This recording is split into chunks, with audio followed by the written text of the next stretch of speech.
Krishnendu Ray, and I teach in the Nutrition, Food Studies and Public Health.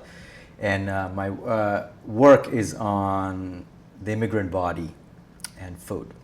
One of the broader patterns, one of the interesting patterns is how in some ways, and this particular work was amongst Bengali immigrants. Bengalis are a group of Indian immigrants and Bangladeshi immigrants. There are about 200 million Bengali speakers in the world. In fact, they're probably the fifth largest linguistic group in the world after Mandarin, Chinese, English, Spanish, and then you have Hindi, about 400 million, and Bengali, about 200 million. So most Bengalis, and this is about Bengalis in the United States, and most Bengalis in the United States are either from India, West Bengal, or from Bangladesh.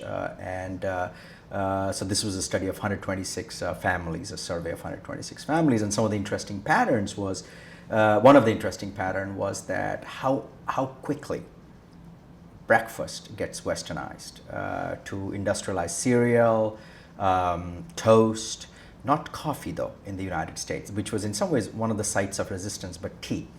Of course, most Indians are tea drinkers.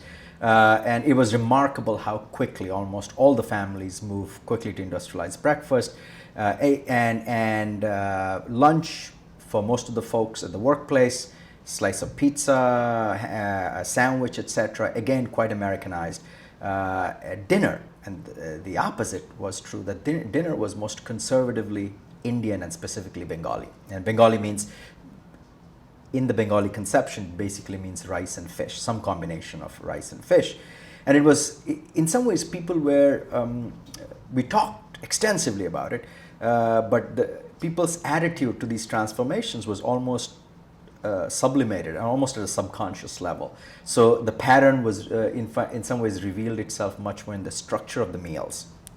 Through the conversation, what emerged increasingly was this idea that breakfast somehow opens the world to the public world. So even though breakfast is at home, people are already prepping themselves to get into this American world, and in some ways almost breakfast cereal, other than being convenient, also in some ways almost Americanizes them before they just step out of the household.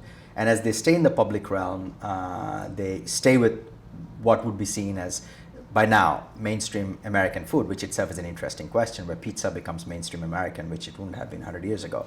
That's why ethnic food is an interesting question about self and the other. But it's almost like with dinner, people were shutting the door behind them and entering, in some ways, a realm in which they were much more, in some ways, where they acutely felt the loss of some part of their heritage. So they were insistent upon, and there's a gendered relationship in that too. Women seem to be much more innovative than men about it. Men were much more conservative, but this might be a factor of the fact, a function of the fact that these men were working outside their home and they were dealing with the American world. So when they came home, they wanted to keep it Indian at some level. Most of these women were staying at home. These were middle class, quite affluent households, mostly middle class, upper middle class, engineers, doctors, professors, lawyers, etc. Not lawyers, very few immigrant lawyers, in fact. And this kind of women, especially with children, were much more amenable to American foods, from hot dogs, hamburgers, salad, baked potatoes, etc. Because one, they knew more about American food because they had women friends who cooked. And they did not, on their, most of their day, did not have to deal with the public life. So it's almost for them, it was kind of a site of innovation and creativity where they wanted to play with it. They wanted to please the children's palate, who were Americanized in school. The men were much more conservative. And it's almost, there was a peculiar patriarchal element to it, almost like they wanted to keep the hearth the same, the cultural hearth the same. So that was one pattern that emerged repeatedly through this survey and the interview, and which was fascinating to me, this pattern of complete openness, the same people, complete openness for one meal to change and newness, and then complete close-mindedness to change and newness for another meal. So in some ways, it nicely complicates the question of are people assimilating or are people resisting assimilation? In